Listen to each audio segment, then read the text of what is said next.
Halo semuanya guys, kembali lagi sama gue Aldo di Detektif Aldo dan Assalamualaikum semuanya. Di bulan Februari, bulan yang penuh cinta guys. Karena bentar lagi Valentine, tapi kantor gue udah mulai pada sumeng badannya. Ini semoga tidak terjadi apa-apa ya terhadap kantor gue ya. Tapi hari ini gue pengen bahas orang-orang Arab ya. Arab yang ada di Dubai. Nah ini menurut gue menarik banget karena kalau lo lihat dalam sebuah skema singkat, Dubai itu menjadi salah satu kota yang paling mewah keren gitu ya. Isinya Lamborghini dan kawan-kawan, ciwi-ciwi seksi yang dada sama pahanya asymmetrical biasanya. Dan menurut gue menarik banget untuk mengulik sebagaimana Dubai itu ternyata bukan kota yang seindah yang kita bayangkan, yang selalu tampil di film-film, di majalah-majalah, di postcard, atau mungkin di Instagram para selebgram-selebgram yang suka ngopi sambil nekuk kaki dikit terus menghadap awan gitu ya. Dan itu selalu diupload di Instagram khususnya untuk para selebgram luar negeri. Kalau di sini biasanya di Monas ya cewek-ceweknya ya. Dan cowok-cowoknya juga banyak di Bundaran HI biasanya ya. Tapi intinya hari ini gue pengen bahas kegelapan dari Dubai dari berbagai sisi, dari mulai skandalnya, dari mulai bagaimana pengaturan atau sistem tata kota yang berantakan, bagaimana Burj Khalifa itu mengekstraksi tinja itu dengan truk dan bukan lewat pengelolaan limbah yang benar, dan banyak lagi hal-hal buruk dan hal yang cukup membuat kita tuh kadang bingung kota sekeren ini itu bisa melakukan hal-hal segila ini. Mari kita bahas bagaimana kebodohannya Dubai dalam mengelola kota dan sebagaimana predatorinya sistem pekerja dan segala macamnya di kota mereka. Kita akan bahas di Dubai kali ini. Dan sebelum itu, kalau misalnya kalian pengen beli HP dengan harga yang cukup affordable, tapi tentunya dengan HP-HP spek tinggi, spek murah, spek tengah, itu semuanya ada. Kalian bisa beli di PS Store, karena PS Store adalah HP pejabat, harganya merakyat. Jadi kalian bisa beli di PS Store kalau mau beli-beli HP gitu ya, apalagi mau Valentine bisa kasih pacar kalian tuh HP baru. So, sebelum itu silahkan like, share, dan subscribe. Jangan lupa untuk follow gue di @rivaldosantosa, gue di Twitter dan Instagram. Kalian bisa DM gue hal yang menarik untuk bisa gue bahas. Mari kita mulai kota lo kali ini. Let's go guys.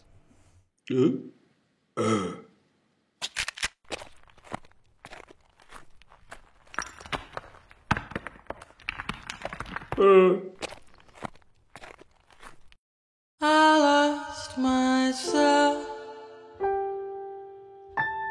I waited still for a glimmer to arrive. I know it will. Dubai. Ini sebuah kota yang tentunya kita kenal mewah dengan beragam kegilaannya. Mulai dari mobil polisi yang pakai Lamborghini, gedung tertinggi di dunia bernama Burj Khalifa yang tingginya tuh nyampe 800 meter lebih. Terus belum lagi adanya pulau-pulau berbentuk palm tree yang ikonik banget kalau dilihat dari satelit dan dari Google Earth. Dan pastinya juga tidak terlepas dengan barang-barang mahal yang selalu dipakai oleh raja-raja minyak di Dubai. Tapi kalau lu riset lebih jauh, Dubai itu ternyata punya banyak hal yang bikin lu sebenarnya pengen geleng-geleng kepala, geleng dada, terserah lu, dan merasa cukup bersyukur masih hidup di Indonesia dengan segala kelayakannya. Karena Dubai gak seindah dan sesempurna yang lu bayangkan lewat banyak foto-foto kartu pos, majalah, dan postingan setengah bugil para model yang lagi foto di Dubai, dan adegan mobil lompat di Fast and Furious gitu ya. Karena sesungguhnya Dubai itu punya banyak kecacatan di kotanya atau tata kota, kecacatan di sistem mereka maupun sisi kemanusiaannya. Dan ini yang seru buat dibahas. Bagaimana sebuah kota super kaya itu ternyata nyimpen banyak kecacatan yang bahkan aneh, cenderung gila, dan lucu secara bersamaan. Serta juga menyeramkan di saat yang sama. Dan numpuk jadi sebuah definisi Dubai sesungguhnya bagi sebagian orang yang paham akan Dubai sesungguhnya seperti apa. Nah, tapi sebelum ke sana, intinya Uni Emirat Arab sebelum nemu minyak, khususnya di Dubai, itu cuma sekedar kota yang bergantung kepada perikanan dan juga mutiara. Tapi setelah ditemukannya minyak pada tahun 1950-an, ini kota dengan gercep bergerak maju dengan tema ingin jadi kota yang super modern yang diisi dengan gedung-gedung tinggi alias bahasa kerennya skyscraper. Tapi gilanya, pembangunan gedung-gedung tinggi ini terbangun dalam waktu yang sangat cepat dan cenderung singkat sekali. Mulai dari satu gedung Dubai World Trade Center di tahun 1979, lalu ditambah 6 gedung lagi di tahun 1998, dan tiba-tiba di tahun 2000-an itu ngebut parah dengan ngebangun lebih dari 90 gedung yang tinggi-tinggi banget. Dan itu adalah jumlah yang sangat-sangat banyak jika dibandingkan oleh pembangunan di kota-kota modern lainnya. Dan tentunya dengan pembangunan gedung yang super banyak ini dan hampir bangkrutnya Dubai di era 2008 karena krisis moneter global, Dubai itu ngutang banyak buat melakukan banyak pembangunan. Utangnya di tahun 2018 itu sudah sampai 65 juta US dollar atau 50% dari GDP mereka. Nah, dengan utang yang super banyak tersebut, lalu nggak menjadikan minyak juga sebagai pendapatan utama karena memang Dubai minyaknya dikit, karena memang ya bisa dibilang nggak sebanyak dari kota-kota yang lain. Terus Dubai juga implementasiin tax free untuk masukan di Dubai yang ngebuat memang pengennya tuh punya mimpi bahwa dengan tax free ini banyak orang-orang atau ekspatriat maupun imigran itu bisa datang investasi di Dubai, kerja di sana, ngasilin duit di sana. Jadi semakin kaya karena jasa-jasa yang dipakai sama imigran ataupun ekspat-ekspat tersebut. Jadi ya mereka implementasiin yang namanya tax free. Maka dari itu penguasa Dubai karena memang nggak punya income dari tax dan nggak mengutamakan oil itu sebagai pendapatan utama mereka, nah penguasa Dubai punya ide untuk datengin lebih banyak investment dan turis ke Dubai dengan cara bikin satu gedung tertinggi di dunia, yaitu adalah Burj Khalifa. Gedung paling tinggi di muka bumi. Tapi namanya juga lagi dalam kondisi banyak ngutang dan juga proyek Burj Khalifa tentunya ngegelontorin banyak banget duit. Ada satu hal terkait dengan Burj Khalifa yang sengaja nggak dikerjain untuk ngirit dana. Atau nggak diprioritasin. Yaitu adalah sistem pengelolaan dan pembuangan tinjanya. Dubai itu memutuskan untuk nggak bikin saluran tinja yang sesuai untuk mengakomodir lebih dari 35.000 orang yang memang menjadi batas kapasitas dari Burj Khalifa. Yang bisa menghasilkan lebih dari 7.000 kg tinja tuh perharinya itu dari Burj Khalifa doang. Dan karena nggak punya tempat pengelolaan tinja yang sesuai dan saluran yang sesuai demi ngirit dana dan memang sengaja nggak dijadikan prioritas, nah yang penasaran adalah apa yang dilakukan sama Dubai terkait hal ini. Mereka melakukan yang dimana mereka membawa semua tinja itu dengan menggunakan truk setiap harinya yang berwarna merah keoren-orenan. Dan jadi pemandangan yang biasa aja di Dubai. Dan secara sekaligus menjadi hal yang paling bodoh yang pernah gue saksikan, di mana sebuah kota yang super kaya, tapi saluran pembuangannya nggak ada, dan semua tainya itu harus dibawa menggunakan truk setiap harinya. Itu aneh banget gitu ya. Demi mengirit yang namanya pembiayaan untuk memperluas yang namanya pembuangan tinja ataupun saluran tinja, mereka lebih prefer untuk yang namanya menggunakan truk. Supaya biayanya lebih murah dalam jangka pendek. Nah, baru setelah diprotes banyak orang, barulah mereka tuh mau coba bikin tempat pengelolaan tinja yang benar buat Burj Khalifa yang ngasilin limbah sangat-sangat banyak setiap harinya. Dan baru akan rampung katanya, itu setidaknya paling cepat tahun 2025. Itu juga kalau nggak ada delay. Terus, kalau misalnya para pekerja yang ngebangun infrastruktur tersebut itu masih pada kuat buat hidup dan juga kerja di Dubai. Nah, kenapa begitu? Kenapa masih kuat hidup dan kerja di Dubai? Kan Dubai nggak kenapa-napa. Nah, ini alasannya. Karena Dubai dan beberapa negara di UAE atau Uni Emirat Arab alias si United of Arab Emirates gitu ya. Itu terkenal punya sistem pekerja yang gila banget. Atau sistem pengelolaan pekerja yang sangat sakit gitu menurut gue. Negaranya itu mengiklankan kemewahan negara dan hidup yang sejahtera dan tenang bagi para pekerja yang datang ke Dubai. Lalu image ini diiklankan oleh para agensi pekerja ke negara-negara berkembang, negara-negara ketiga yang cenderung banyak banget orang miskinnya dan pengen cari peruntungan yang lebih baik ke Dubai. Dengan iming-iming hidup bisa lebih sejahtera di sana. Lalu orang-orang miskin ini itu akan jatuh ke rayuan tersebut. Rayuan terhadap gaji tinggi dan juga bisa hidup mewah di Dubai. Dan rela akhirnya membayar para agensi ini untuk memberangkatkan mereka ke Dubai untuk kerja di sana. Nominal yang dibayarkan oleh para orang miskin ini juga nggak sedikit, yaitu antara 2.000 sampai 3.000 US dollar. Kalau dirupiahkan mungkin bisa sampai 60-50 juta. Yang katanya uang tersebut itu buat visa dan juga akomodasi yang seharusnya sebenarnya biaya ini harusnya dibayarkan oleh perusahaan yang mencari pekerja tersebut. Tapi sayangnya para agensi ini itu udah disogok oleh perusahaan yang merekrut untuk membuat para calon pekerja inilah yang justru membayar sendiri biaya keberangkatan dan akomodasi mereka selama mereka berada di Dubai sebelum perekrutan. Tapi nggak sampai itu aja. Setelah sampai di Dubai dan harus ngebangun banyak konstruksi, gaji para pekerja kulit coklat seperti kita ini yang datang dari negara berkembang yang rata-rata juga memang jadi buruh konstruksi di sana, itu hanya dibayar sekitar 175 US dollar bahkan sampai 100 dolar sebulan. Berarti kalau dirupiahkan 1,5 juta sampai 2,5 jutaan. Itu aja kalau hidup di Jakarta aja pas-pasan. Gimana di Dubai? Yang kalau jalan aja ketemu Lamborghini. Yang buat makan aja juga nggak bisa. Karena di sana rata-rata biaya kehidupan itu gue sempet cek itu sekitar 900 US dollar untuk satu orang setiap bulannya. Untuk listrik, air, biaya handphone lo, internet segala macam itu sekitar 900 dolar. Dengan gaji kecil inilah para pekerja tuh bukan yang ngirim duit ke kampung halaman, malah jadi utang pinjem kanan kiri dan malah bikin susah keluarga di kampung karena mesti nyelesain hutang-hutangnya segala macam. Karena pas berangkat pun 2.000-3.000 dolarnya juga minjem dari mana-mana. Dan gilanya setelah sampai Dubai, paspor mereka itu juga ditahan. Yang ngebuat mereka akhirnya jadi nggak bisa pulang kampung. Dan bahkan para perusahaan itu punya sistem memang untuk nahan gaji selama 2-6 bulan dengan alasan security, keamanan. Karena mereka punya ketakutan bahwa orang-orang yang kerja dan datang dari negara ketiga dan negara berkembang ini adalah orang-orang yang mungkin bisa jadi kriminal. Jadi mereka nggak mau kasih duit dulu. Itu kan gayanya doang, gimmick aja. Padahal memang bisa dibilang sistem tersebut tidak lain dan tidak bukan seperti adalah sistem perbudakan modern.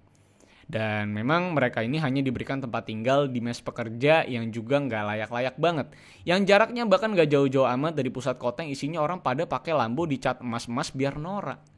Tapi para pekerja yang bangun bangunan-bangunan mewah di sana justru tinggalnya di tempat yang tidak layak dan jauh dari mimpi yang dipromosikan oleh para agensi dan juga negara Dubai tentang para pekerja konstruksi yang akan bekerja di Dubai. Apalagi di masa pandemi gini banyak yang tentunya dipecat. Konstruksi pun semua tertahan, budget nggak ada yang masuk, semuanya hilang pekerjaan. Terus mereka pasportnya ditahan, jadi mereka nggak bisa pulang dan mau nggak mau harus ngandelin sumbangan orang untuk bisa makan setiap harinya. Bahkan secara statistik, ada 10 orang asal India yang meninggal setiap harinya di negara-negara Teluk dan termasuk kota Dubai. Statistik yang bikin ngilu. Dan ini baru statistik dari satu negara doang nih. Kita nggak tahu ada statistik-statistik lain dari negara-negara lain yang ngitung warga negara mereka yang mungkin hidup dan meninggal di negara-negara atau kota-kota di Teluk. Nah, selain soal kesimpulan singkat tentang bangunan mewah yang dibangun dengan kesengsaraan para pekerja bangunannya dan perbudakan modern, Dubai juga punya satu kelemahan lagi, yaitu sistem dan struktur jalanannya yang ruwet dan gak jelas dan ngebuat aksesibilitas kemana-mana tuh jadi sulit kalau memang gak punya kendaraan karena mass transportation sistemnya itu berantakan banget. Hancur parah. Ditambah lagi pembangunan pulau-pulau reklamasi yang harus ngebunuh jutaan kehidupan di bawah laut karena harus ngeruk pasir bawah laut karena pasir di permukaan mereka katanya terlalu kasar. Pulau berbentuk pohon ini juga pointless dengan sistem transportasi yang juga nggak jelas untuk aksesibilitasnya ke sana. Jadi emang banyak hal-hal pointless dan bodoh yang dibuat sama Dubai hanya untuk memperlihatkan kemewahan yang mereka bisa buat.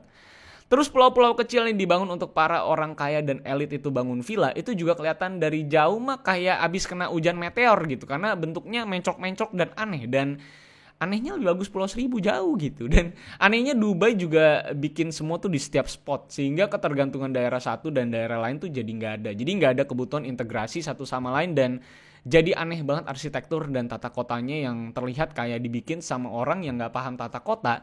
Dan cuman mikirin estetika doang. Jadi aneh banget. Bahkan kok toko-toko yang ada di bawah-bawah gedung mewah, itu kadang toko-tokonya juga toko-toko murah yang aneh banget desainnya dan patah banget sama desain dari gedung-gedungnya itu sendiri. Jadi kayak dipaksain untuk ada toko di bawahnya gitu. Dan ini jadi aneh banget arsitekturnya. Dan cuman keren emang di pusat kotanya doang gitu. Padahal ini kota yang super kaya loh. Bisa ngelakuin apa aja bisa dibilang. Padahal tanah di Dubai juga masih banyak banget yang kosong. Ini juga pertanyaan yang aneh. Kenapa mereka bikin yang namanya pulau bentuk pohon itu harus reklamasi? Padahal banyak banget tanah kosong yang masih ada. Kenapa mereka nggak gali desertnya aja untuk jadi bisa air gitu? Kenapa gitu? Kenapa harus mereka bikin pulau yang kelihatan kayak cacar air ini dan harus mereklamasi sedangkan tanah mereka tuh masih banyak yang kosong di pinggir pesisir gitu? Kan ngabis-ngabisin pasir ya. Itu namanya bikin global warming, terus ikannya juga jadi pada mati, terumbu karang pada mati gitu ya, udah jadi ngeruk pasir, tempat tinggal orang diuruk, itu kan ikan-ikan kan makhluk hidup ya, lagi enak-enak lagi berenang sama keluarganya, dikeruk rumahnya gitu kan, tuh parah ya, why banget gitu kan, aneh ini emang Dubai ini, antik banget menurut gua. Makanya Dubai memang menjadi salah satu kota dengan tata kota terburuk di dunia. Jadi kalau keren mah cuman yang itu-itu aja gitu yang diliatin di postcard majalah dan film. Aslinya begitu. Tapi tenang, Dubai itu setelah bikin pulau aneh, bikin Burj Khalifa yang juga aneh, mereka masih belum selesai. Karena mereka sekarang lagi proses ngebuat satu gedung tinggi lagi, yang sangat tinggi, bernama Dubai Creek Tower, yang bakal punya tinggi 1,3 km. Itu kayak dari rumah gua ke Moi tuh tingginya. Tinggi banget jadinya. Alias emang udah di atas awan itu. Yang bakal dikelilingin distrik baru katanya untuk menyaingi pusat kota Dubai yang sekarang. Dan ini bakal jadi salah satu pembangunan yang sangat ambisius dan sekaligus menjadi pembangunan yang cukup sulit dengan lokasi geografis dan cuaca seperti di Dubai. Dan katanya ini pembangunannya ngabisin 1 miliar US dollar. Dan tentunya akan ada banyak pekerja yang bakal ada di sana. Dan katanya dinilai bakal gagal juga. Karena urusan pembangunannya yang absurd, yang bisa lu cari detail sendiri karena cukup panjang. Yang pasti pekerjanya di sini bakal banyak. Pekerjanya. Nggak tahu dibayar apa enggak ya kan ya. Udah, itu gue udah ngomongin sistem, ngomongin kotanya, tata kota yang berantakan, sistem ketenaga kerjaan yang juga berantakan. Terus banyak banget infrastruktur yang dibuat hanya untuk menonjolkan kekayaan mereka tanpa pemikiran yang konkret dan jelas gitu ya. Terakhir gue pengen bahas soal skandalnya. Bahwa ada sebuah kasus ya, atau bisa dibilang skandal, bahwa banyak banget model-model di Instagram yang foto di Dubai dengan pegang tas mahal, dengan busana yang wadadidau gitu ya. Katanya mereka itu banyak juga yang dibayar-bayar sama orang Dubai untuk bisa berangkat ke sana, foto-foto di sana, terus begitu. Beberapa saksian beserta bukti juga memperlihatkan bahwa ada salah satu bintang reality TV show di Amerika yang ditawarin 10.000 US dollar serta paket liburan di Dubai dan dibeliin tas-tas mahal nanti di sana untuk foto-foto buat naikin followers Instagram. Bahkan pria-pria ini katanya punya selera yang cukup aneh. Salah satunya adalah berak di atas bagian tubuh yang gitu. Bahkan Tiny Lexi, seorang selebgram, itu sempat dibayar 25.000 US dollar buat makan malam doang dan nemenin minum. Dan ditawarin 50.000 US dollar lagi buat bermalam selama 5 malam di Dubai. Yang tentunya Anda tahu ngapain dong. Nggak mungkin main pasir kan. Nggak mungkin bikin istana pasir dong ya. Nggak mungkin. Nggak mungkin cuma buat lihat sunset gitu kan. Kira-kira kayak gitu. Intinya ini semua kesaksian orang-orang yang masih hidup dan memberikan kesaksiannya terkait dengan apa yang mereka lakukan saat mereka di Dubai dan kenapa mereka bisa dapetin tas-tas mahal. Dan intinya banyak banget model-model Instagram yang seksi dan sering-sering foto-foto seksi itu dihubungin untuk diberikan first class tiket ke Dubai dan paket liburan di Dubai, serta bisa dibilang diberikan barang-barang mahal demi bermain dengan orang-orang di Dubai sana, dengan imbalan para selebgram ini tentunya bisa naikin followers mereka dengan pamerin kemewahan dan kekayaan yang sebenarnya dia juga tidak punya. Win-win solution? Silakan Anda pikirkan sendiri. Bagaimana kira-kira menukar hal tersebut demi followers Instagram. Nothing wrong, itu semua adalah pilihan manusia masing-masing. Karena kita kan adalah makhluk-makhluk liberal gitu ya. So itu aja yang bisa gue sampaikan lewat Dubai. Dengan kemewahan yang diberikan, tapi ternyata menyimpan banyak sekali hal-hal gelap yang sangat-sangat parah yang memang terlihat sekali dikelola sama orang-orang yang mungkin sebenarnya nggak punya kapasitas gitu. Karena ini pernah terjadi juga sistem tata kota yang berantakan tuh di Romania juga pernah gitu ya. Jadi di beberapa kota atau negara pun juga pernah mengalami hal ini. Dan menurut gue Dubai sebagai kota yang super kaya raya ya, menjadi salah satu kota yang memang sangat-sangat elit, mewah dan bonafit. Harusnya mereka memang udah harus membenahi kota mereka dari sekarang. Dan mereka katanya udah bikin grand plan untuk membenahi kota Dubai ini di tahun 2040. Tapi kita nggak tahu apa yang akan mereka lakukan karena memang secara forecast katanya Dubai juga terancam akan tenggelam. Dan kalau tenggelam pun itu si Palm Island dan segala macam juga akan tenggelam sampai seisi-isi Dubai. Karena memang setiap tahun Dubai itu permukaan tanah itu turun sebanyak 5 mm. Jadi bisa lo kalikan kira-kira kapan Dubai akan tenggelam. Dan setelah negara-negara Arab kehabisan minyak, apa yang akan mereka lakukan? Pertanyaan hanya bisa dijawab oleh waktu yang nanti akan membuktikan. apa yang bakal mereka lakukan. Makanya Dubai mencoba memprioritaskan income dari tourism dan juga investment dari luar negeri. Makanya mereka rajin-rajin ngebangun infrastruktur yang megah-megah buat memancing para investor turun ke Dubai, walaupun dengan cara yang sangat-sangat salah. So itu dia yang bisa gue sampaikan lewat Dubai. Sebuah kota yang ternyata menyimpan kegelapan, kengerian, ciwi-ciwi yang dibayar. Bahaya sekali. Tapi itu aja. Thank you udah nonton sampai akhir. Silahkan berkomentar kira-kira bagaimana pendapat Anda terkait dengan Dubai.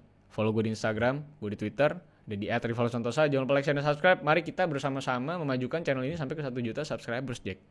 Dan kita udah 800.000. Thank you banget semuanya udah subscribe sampai detik ini. Sampai jumpa di video selanjutnya karena masih banyak hal-hal yang bakal membuat kita pintar sepanjang perjalanan ini. So see you on the next video, guys. I lost myself. I waited still for a glimmer to arrive.